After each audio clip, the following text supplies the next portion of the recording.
नमस्कार दोस्तों, मैं हूं खुशबू सिंह और आप हैं हमारे चैनल वॉइस ऑफ लव पर, जहां आपके लिए हम लाए हैं एक खास कार्यक्रम एहसास आपके और अल्फाज हमारे, जिसमें हर बार हम लेकर आते हैं एक नई कहानी। तो आज हम आपके लिए लेकर आए हैं एक ऐसी कहानी जो हर लड़की के दिल के करीब से गुजरी होगी। पंडित सीताराम को शहर में सब जानते थे। वो बैंक में अधिकारी थे और साथ ही ज्योतिषी विद्या के बहुत बड़े ज्ञानी। मंत्री मिनिस्टर तक का उनके घर आना जाना था। पंडित जी के 2 बेटे थे। पहला बेटा मुरली सरकारी स्कूल में टीचर था और दूसरा बेटा गोपी डॉक्टरी की पढ़ाई पूरी करके किसी बड़े हॉस्पिटल में नौकरी कर रहा था। पंडित जी की पत्नी रुक्मणी बहुत ही धार्मिक प्रवृत्ति की महिला थी, बस स्वभाव से थोड़ी तीखी थी। पंडित जी के बड़े बेटे मुरली की शादी हो गई थी। छोटे बेटे के लिए लड़की ढूंढी जा रही थी। मुरली की पत्नी माधवी बहुत ही अच्छे स्वभाव की महिला थी। वो घर में सबका ख्याल रखती, सबकी जुबान पे बस उसका नाम होता। दिन भर काम करने के बाद भी उसे सास के ताने सुनने पड़ते थे कि हमारे जमाने में तो हम ऐसे काम चलते चलते कर लेते थे और आज की लुगाइयों को तो देखो, इतने काम में ही थक जाती हैं। माधवी कुछ ना कहती, बस चुपचाप सुनती रहती। माधवी एक पढ़ी लिखी महिला थी जिसके ढेरों सपने थे, लेकिन वो सारे सपने इन 4 दीवारों में खोसे गए थे। माधवी को पेंटिंग का बहुत शौक था। उसने फाइन आर्ट का कोर्स भी किया था। वो चाहती थी कि वो बहुत बड़ी पेंटर बने और उसकी पेंटिंग एग्जीबिशन में लगे। माधवी मिडिल क्लास फैमिली से थी, जहाँ लड़की के 12 पास करते ही उसकी शादी ढूंढने लगते हैं। जब माधवी के लिए मुरली का रिश्ता आया तो घर वालों की खुशी का ठिकाना नहीं था। आखिर हो भी क्यों ना, इतने बड़े घर से जो रिश्ता आया था और साथ ही लड़का भी सरकारी नौकरी में। सब बहुत खुश थे। फिर वो दिन भी आया जब माधवी अपनी आंखों में हजारों सपने लिए ससुराल पहुंची। ससुराल में उसका जोर शोर से स्वागत किया गया। कुछ दिन तक घर पे मेहमानों की चहल पहल बनी रही। फिर धीरे धीरे करके सब अपने अपने घर चले गए। रह गए तो बस घर घर के लोग। माधवी जब फ्री होती तो पेंटिंग बनाने लगती। एक दिन उसने मुरली से कहा, मैं और पढ़ना चाहती हूँ। मुरली ने उसे आश्चर्य से देखा और कहा, क्या जरूरत है अब और पढ़ने की? कौन सी तुम्हें जॉब करनी है? माधवी ने कहा, मैं पेंटर बनना चाहती हूँ। तो मुरली ने कहा, तो बनो ना, घर पे खाली टाइम पेंटिंग बनाओ, घर को सजाओ, किसने मना किया है? माधवी ने स्तब्ध सी माधवी मुरली को देख रही थी। वो सोच रही थी कि क्या कभी मुरली उसकी भावनाओं को समझ पाएगा।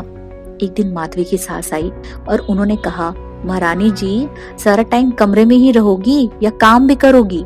माधवी ने जल्दी से अपना सर ढका। जी माँ जी कह के उनके पीछे हो ली। उन्होंने माधवी को किचन दिखाया और घर के तौर तरीके समझाए। उन्होंने कहा, अब तुम इस घर की बहू हो, तुम्हारा फर्ज बनता है कि तुम घर की मान मर्यादा का ख्याल रखो, इसलिए अब तुम घर से बाहर अकेले नहीं जाओगी। माधवी समझ चुकी थी कि उसके पैरों पे बेड़ियां पड़ चुकी हैं और वो कभी भी अपने सपने तक नहीं पहुंच पाएगी। धीरे धीरे माधवी घर गृहस्थी में बिजी होती गई और अपने सपनों से दूर होती चली गई।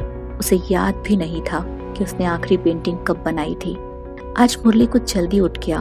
उसने माधवी से कहा, कुछ अच्छा बनाए खाने में, और हाँ, खीर जरूर बनाना। माधवी सोच रही थी कि आखिर आज क्या है जो मुरली इतना खुश है। तभी माँ जी की आवाज आई, हरिया जरा गलीचा बिछा देना, मुरली बोल के गया है। उसने माँ से पूछा, आज कोई आने वाला है? तो माँ जी ने कहा, क्यों, तुम्हें मुरली ने नहीं बताया कि आज उसका बचपन का दोस्त हरीश आ रहा है? उसने नाव में सर हिलाया। तभी दरवाजे पे दस्तक हुई तो माधवी भीतर चली गई। बैठक से कई लोगों की बात करने की आवाज आ रही थी। शायद हरीश आ गए थे और दोनों दोस्त के बीच हंसी ठहाके शुरू हो चुके थे।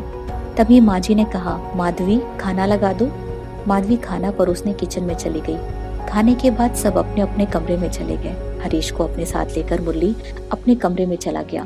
दोनों काफी देर तक बातें करते रहे। तभी अचानक हरीश की नजर एक पेंटिंग पे पड़ी। उसने पूछा, इतनी खूबसूरत पेंटिंग कहाँ से खरीदी? मुरली हंसा और बोला, अरे ये माधवी ने बनाई है। हरीश ने आश्चर्य से मुरली की ओर देखा। बहुत खूबसूरत पेंटिंग है। तभी माधवी कमरे में आई। हरीश को देख के वो वापस जाने लगी तो हरीश ने कहा, भाभी जी आप कहाँ जा रही? मैं आपसे ही तो मिलने आया हूँ। माधवी ने हाथ जोड़ के अभिवादन किया। पेंटिंग की ओर निहारते हुए हरीश ने कहा, ये तस्वीर ऐसे लगती है जैसे अभी फूल उठेगी। बहुत से भाव छुपे हैं इस तस्वीर में। माधवी मुस्कुरा दी। हरीश ने कहा, आपने कभी अपनी पेंटिंग एग्जीबिशन में लगाई है? मुरली ने कहा, अरे तू कहाँ पेंटिंग के चक्कर में पड़ रहा, ये पेंटिंग घर के लिए ठीक है, बाहर 2 कौड़ी में भी नहीं बिकेगी। माधवी की आंखें नम हो गई थी। वो कुछ काम का बहाना बनाकर बाहर चली गई। तब हरीश ने मुरली को समझाया कि माधवी उसकी पत्नी है, उसे उसकी इज्जत करनी चाहिए।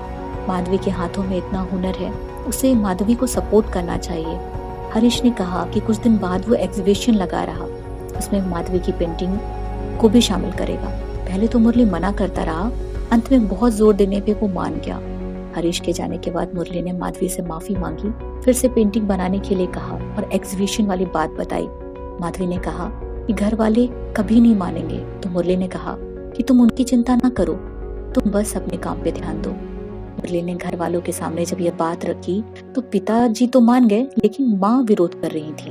माँ ने कहा, हमारे घर की बहू बेटी बाहर जाएंगी तो समाज में हमारी क्या इज्जत रह जाएगी।